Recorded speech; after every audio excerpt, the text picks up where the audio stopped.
Rodney Clough was born and raised in the American Mormon colony of Colonia Juarez in the northern part of Chihuahua, Mexico. His ancestors were some of the first colonizers of America. He traces his ancestry back to the Anglo-Saxon Vikings to the tribe of Ephraim of the House of Israel. Rodney became interested in the hollow earth theory while working on a New Mexico farm at the age of 16, where the farm manager's son told the workers about the theory. Years later, Rodney saw an advertisement for Dr. Raymond Bernard's book, The Hollow Earth, and thereby started many years of study and research that has culminated in his e-book, World Top Secret, Our Earth is Hollow, which is available on his website, which I'll tell you about in a sec. Currently, Mr. Clough works as a computer programmer analyst and continues his research into evidences for hollow planets as a hobby. Our special guest tonight on Coast to Coast. Rodney, how are you? Very fine. My pleasure. Boy, I've been wanting to do this topic for years, and I'm glad you're with us tonight, and appreciate the fact, even during a holiday season, you'd spend some time with us. Well, very glad to be with you. The story that you were told when you were working on the farm, can you relate that to us?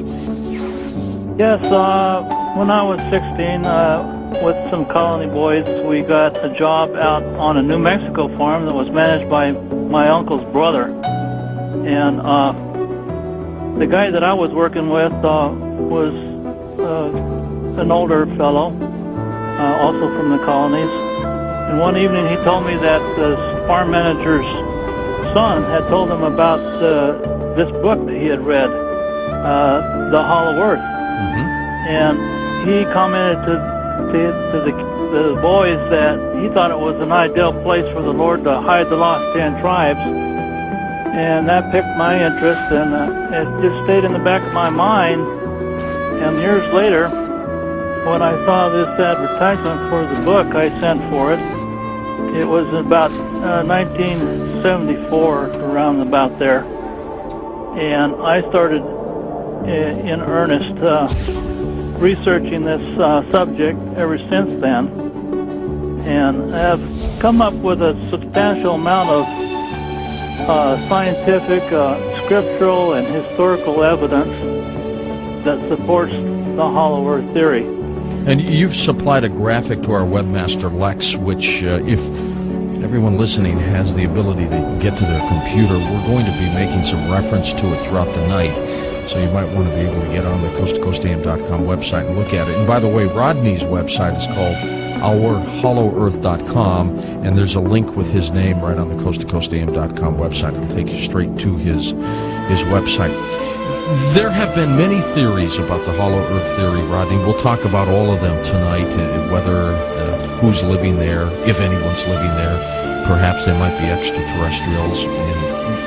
But primarily, here's a question for you. If the earth is hollow, don't you think we would have been told by it, it would have been spotted by satellites, or has it been, and they're just not telling us? And if they're not, why?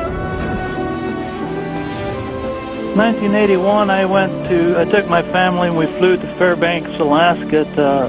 My object of going up there was to research the hollow earth to see if I could find any evidence. And I met an interesting person up there in Fairbanks. His name was John Gagne. At one time he was a radio announcer down in Juneau, the capital of Alaska.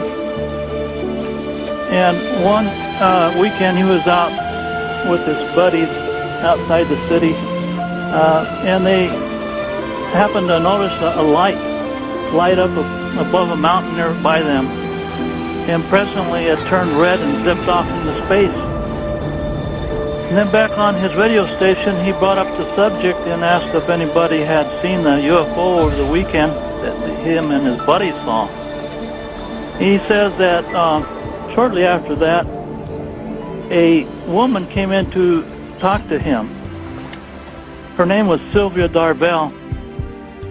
He said that Sylvia Darvell had been involved in Alaskan politics from way back and had been a very close friend of Admiral Byrd.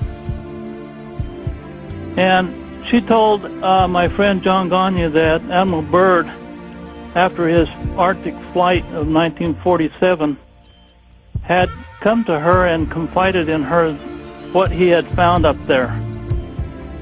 She said that Animal Bird flew past the ice, came to a continent covered with lush vegetation, saw a mammoth wandering along on the terrain below. She said that he says that they were presently sighted by flying saucer type craft that took control of his airplane and landed him near an inner Earth city. He was taken in and interviewed by a government official of their country, and their concern was that we had just used nuclear weapons to blow up a couple of cities out here at the end of World War II, just the year before. And the message that they wanted him to bring back to our government was that they opposed our use of nuclear weapons. He was treated very politely. He says that they were very friendly people. He said that they were large in stature, they were very highly advanced in the sciences, and that they had monorail trains between their cities, and flying craft that we have since come to call flying saucers.